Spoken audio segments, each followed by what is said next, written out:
Eu sou o PH Pereira e este é o canal Mergulhando nas Escrituras. De antemão, eu gostaria que você deixasse o seu like, o seu comentário, bem como compartilhe os nossos vídeos, não é?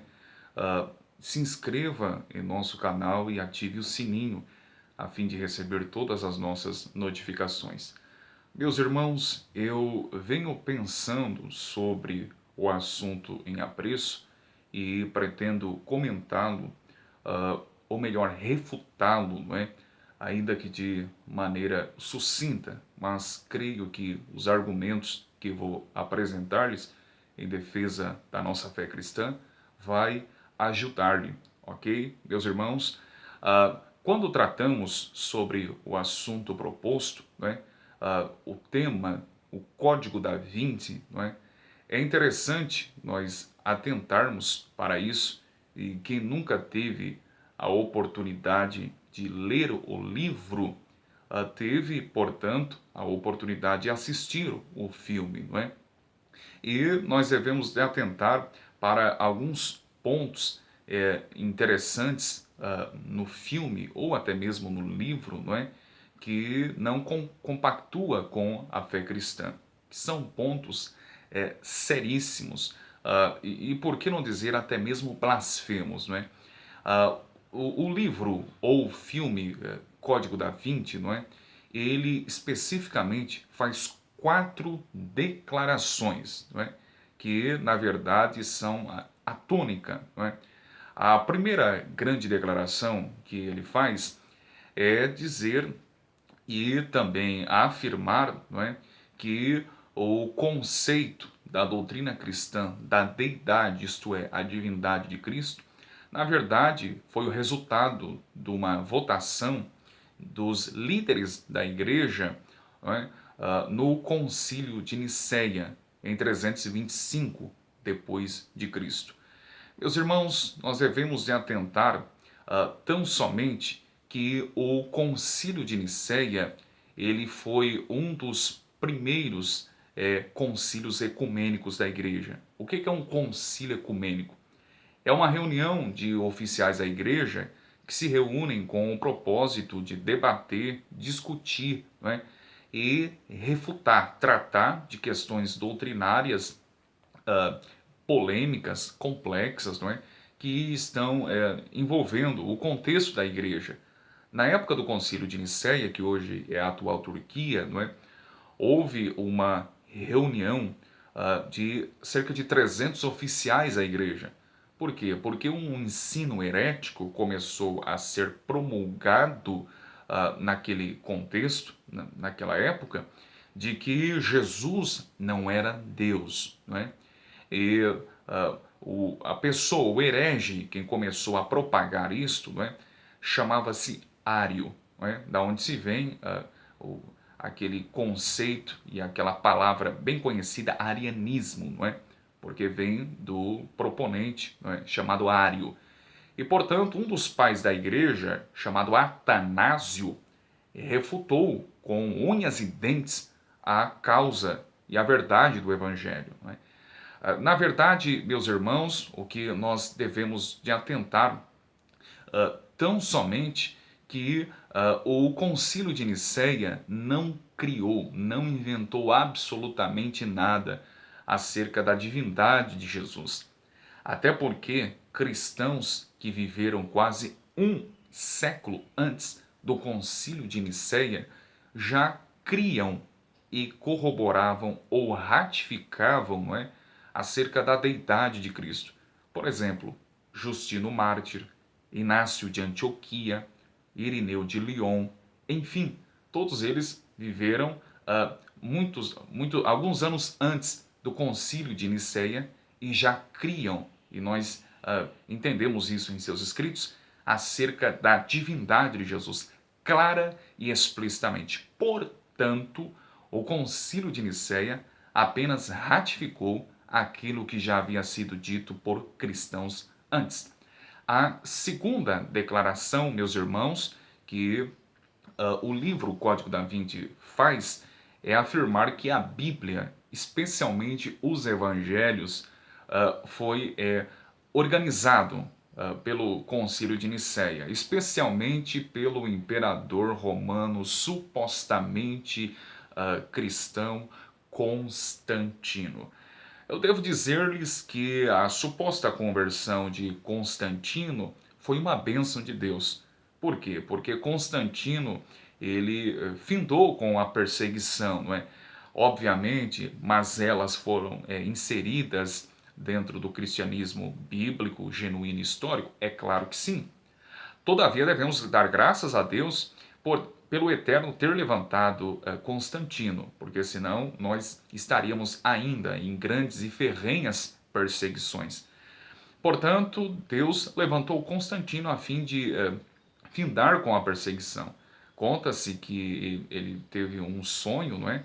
E nesse suposto sonho que ele teve, ele teve um sonho ou uma mensagem de que se ele se convertesse ao cristianismo, ele venceria o seu rival por nome de Maxêncio ou Maxêncio, não é? E foi exatamente isso que ele fez após o sonho. Ele supostamente se converteu ao cristianismo e ordenou que os soldados romanos pintassem seus escudos cruzes vermelhas, enfim. E, portanto, em 312, os cristãos que outrora viviam em cavernas, cemitérios subterrâneos, florestas, desertos, passaram agora a ter um prédio, um lugar específico de prestação de culto. Enfim, todavia, não foi Constantino, tampouco o Concílio de Nicéia quem organizou os livros bíblicos e muito menos os evangelhos. Não foram eles. Por quê? Porque muito antes de Constantino e muito antes de Nicéia, não é? Do concílio, cristãos piedosos, santos e tementes a Deus já faziam alusões ou referências ou citavam claramente as Escrituras, o Novo Testamento, os Evangelhos e etc. Você já ouviu falar, por exemplo, Justíno Mártir, Inácio, Irineu, Clemente de Roma, Barnabé, Orígenes, Papias, não é? E até mesmo Marcião, não é? Nós vemos claramente em seus escritos as citações que eles fazem dos livros bíblicos. Por conseguinte, não foi Nicéia, tampouco Constantino quem organizou a Santa Escritura, Palavra de Deus. Ok, meus irmãos? Há uma terceira declaração que o livro faz, é afirmar que o Jesus dos evangelhos gnósticos na verdade, é apresentado como sendo um Jesus meramente humano, não é? Diferentemente do Jesus que é apresentado nos evangelhos, que sempre aparece como sendo um Jesus divino, não é? Eu penso que há uma grande incongruência nisso. Antes de mais nada, eu fiz menção da palavra evangelhos gnósticos, não é? A palavra gnóstico, o que é gnóstico? É uma palavra grega gnosis, que por sua vez significa conhecimento. Os gnósticos foi um movimento herético que surgiu logo após ou no final da era apostólica, não é? A qual ensinava que a pessoa era salva não pela obra propiciatória de um Salvador, mas sim por um conhecimento secreto que ela possuía. E, portanto, os gnósticos davam muita ênfase ou tônica na questão do conhecimento, não é? Buscar novas revelações, não é? E encontrar um mistério. Aliás, a palavra mistério era muito comum entre os gnósticos, não é? Encontrar os mistérios do mundo, os mistérios por detrás das letras dos evangelhos e por aí vai. Portanto, o gnosticismo foi combatido ao longo da história da igreja, né, nos seus primórdios, nos seus primeiros séculos. Portanto, o gnosticismo ensina basicamente isso, né? Dá uma certa ênfase tônica num conhecimento específico, que somente uma classe privilegiada é quem poderá ter tal gnose ou conhecimento, né?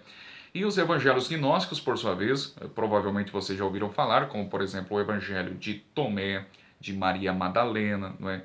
De Filipe e assim por diante. É interessante porque esses evangelhos gnósticos, eles não são aceitos e, portanto, são rejeitados dentro do romanismo, bem como dentro do protestantismo, não é? Ambos os lados rejeitam completamente esse conceito de evangelhos gnósticos, apresentam ideias estranhas ao cristianismo histórico e bíblico. E, portanto, uma terceira declaração que o livro Código da Vinci faz é afirmar que o Jesus apresentado nos evangelhos gnósticos é um Jesus meramente humano, enquanto nos evangelhos narrados que nós temos na Escritura, inspirados por Deus, como Mateus, Marcos, Lucas e João, apresentam um Jesus divino. É uma incongruência, meus irmãos, porque os evangelhos apresentam as duas naturezas de Cristo. Não é? Dentro da teologia é tido como a união hipostática, 100% Deus e 100% homem. E a Bíblia apresenta isso com clareza, o lado humano de Cristo, bem como o seu lado divino. A Bíblia diz que ele teve, ele nasceu humano, teve carne e sangue humana, fome e sede humana, tentação humana, cansaço físico humano, dor humana, e assim por diante. A Bíblia diz isto com muita clareza, o lado humano de Jesus, e portanto nós precisamos atentar para isso. Há uma quarta declaração específica que o livro faz, e eu finalizo aqui, ok? É afirmar que Jesus era casado, não é? Por quê? Porque teria sido impróprio um judeu do século I não ter sido casado, não é?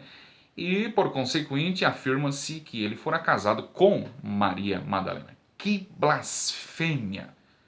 Que ensino infernal, herético e que deve ser combatido por todo cristão que ama a palavra de Deus. Meus irmãos, nós devemos de atentar para isso. Isso é sério demais. Atente, pois, quando recorremos à história, nós entendemos que no século I haviam grupos, seitas, inclusive heréticas, e que nós devemos de atentar. Por exemplo, vocês já ouviram falar que não era uma seita herética assim, não é? Chamada os essênios, não é? Que era uma seita do século I. Os essênios, eles eram um grupo de judeus que se separavam da sociedade e passaram a viver nos desertos, nas cavernas. Portanto, eles isolavam-se, ok? Eles eram contra a violência, contra a guerra e isolavam-se com a intenção de estudar a Escritura, não é? E prezar pela paz, o amor e etc. Há quem afirme, teólogos, não é, que João Batista era um desses essênios, e alguns ainda afirmam que o próprio Jesus era um essênio. Portanto, eles passavam a morar nos desertos e dedicavam-se ao estudo das Escrituras. E é interessante porque a grande maioria dos essênios eram solteiros, praticavam o celibato. Percebe? No século I, eram judeus, ok, que praticavam o celibato. E Flávio Joséfo, que é um historiador judeu confiável, secular, não é? Contemporâneo daqueles dias, ele afirmou que haviam cerca de 4.000 essênios. E uma boa parte deles praticavam o celibato. Portanto, esse pensamento do Código da Vinci é uma grande incongruência. Ok? Além disso, meus irmãos, quando afirma-se no Código da Vinci que um judeu comum no século I teria sido impróprio ele nunca ter sido casado, além do mais um rabino, daí a ideia de apresentar Jesus, não é? Que era casado como Maria Madalena, eles afirmam isto, não é?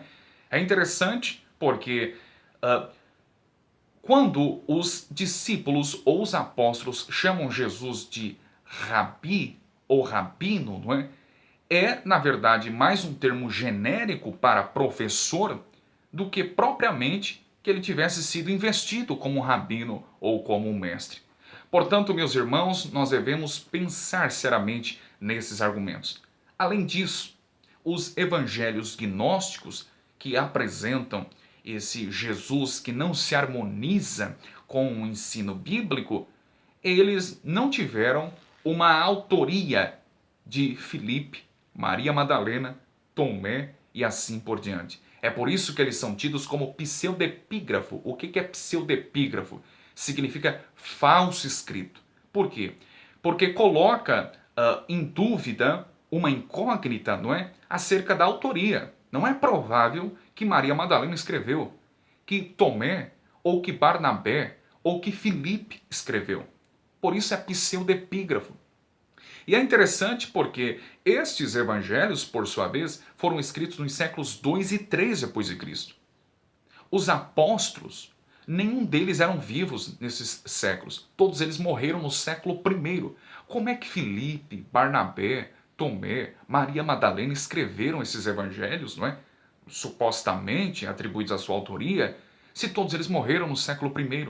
Os evangelhos gnósticos, meus irmãos, apresentam ideias estranhas ao cristianismo.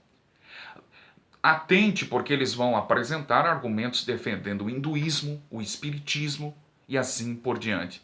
Além disso, os evangelhos gnósticos apresentam um Jesus mais divino do que o Jesus que apresentaram nos evangelhos que nós temos narrados nas Escrituras.